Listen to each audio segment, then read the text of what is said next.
Be prepared. ಇಲ್ಲಿಂದ ಮೇಲೂ ಕೊಡಿದ್ರೆ ಮಾತ್ರ PE, ಇಲ್ಲಿಂದ ಮೇಲೂ ಕೊಡಿದ್ರೆ ಮಾತ್ರ CE. This is the final call. ಇವತ್ತಿನ ಈ ಒಂದು ಅಬ್ಸರ್ವೇಷನ್ ಇಲ್ಲಿಗಿರುತ್ತೆ.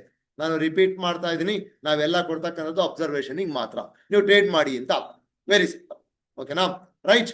ಸೊ ಈಗ ಈ ಜಾಗ ಎಂಟ್ರಿ ಆದ್ರೆ ಇದೇ ಸ್ಟಾಪ್ ಲಾಸ್ 206 ಸ್ಟಾಪ್ ಲಾಸ್ ಆಗುತ್ತೆ. ಸರ್ 15 ಪಾಯಿಂಟ್ ಸ್ಟಾಪ್ ಲಾಸ್ ಇದೆಯಾ? ಹೌದು ಆಗುತ್ತೆ. ಈ 22 ಹೊಡೆದ್ರೆ 15 ಪಾಯಿಂಟ್ ಸ್ಟಾಪ್ ಲಾಸ್ ಸಿಕ್ಕುತ್ತಾ? ಹೌದು ಸ್ಟಾಪ್ ಲಾಸ್ ಆಗುತ್ತೆ. ಏನು ಮಾಡಕ್ಕಾಗಲ್ಲ. ಯಾಕೆ ಅಂತಂದ್ರೆ ಎಂಟ್ರಿ ಹಂಗಾಯ್ತು, ಏನು ಮಾಡಂಗಿಲ್ಲ. 20ಗೆ ಸ್ಟಾಪ್ ಲಾಸ್ ಹಾಕೊಳ್ಳಿ. ಈಗ 10 ಪಾಯಿಂಟ್ ಬಂತ, 20ಗೆ ಸ್ಟಾಪ್ ಲಾಸ್ ಹಾಕೊಳ್ಳಿ ಅಷ್ಟೇ. 20ಗೆ ಸ್ಟಾಪ್ ಲಾಸ್ ಹಾಕೊಳ್ಳಿ. 10 ಪಾಯಿಂಟ್ ಬಂದಿದೆ ತಗೊಳ್ಳಿ, 10 ಪಾಯಿಂಟ್ ಬಂದಿದೆ ತಗೊಳ್ಳಿ. 15 ಪಾಯಿಂಟ್ ಬಂದಿದೆಯಾ? ತಗೊಳ್ಳಿ. 10 ಪಾಯಿಂಟ್ ಅಂತೂ ಬಂತು, 10 ಪಾಯಿಂಟ್ ಅಂತೂ ಬಂದಿದೆ. ಆಯ್ತಾ? ತಗೊಂತೀರಾ? ತಗೊಳ್ಳಿ 10 ಪಾಯಿಂಟ್ ಅನ್ನ. 10 ಪಾಯಿಂಟ್ ಬಂತು, ಇವತ್ತಿಂದ ಮುಗೀತು ಅಂತ ಅನ್ಕೊಳ್ಳಿ ಟ್ರೇಡ್, ಎದ್ದೋಗ್ತೀರಿ ಬೇಕಿತ್ತೆ. ಆಯ್ತಾ?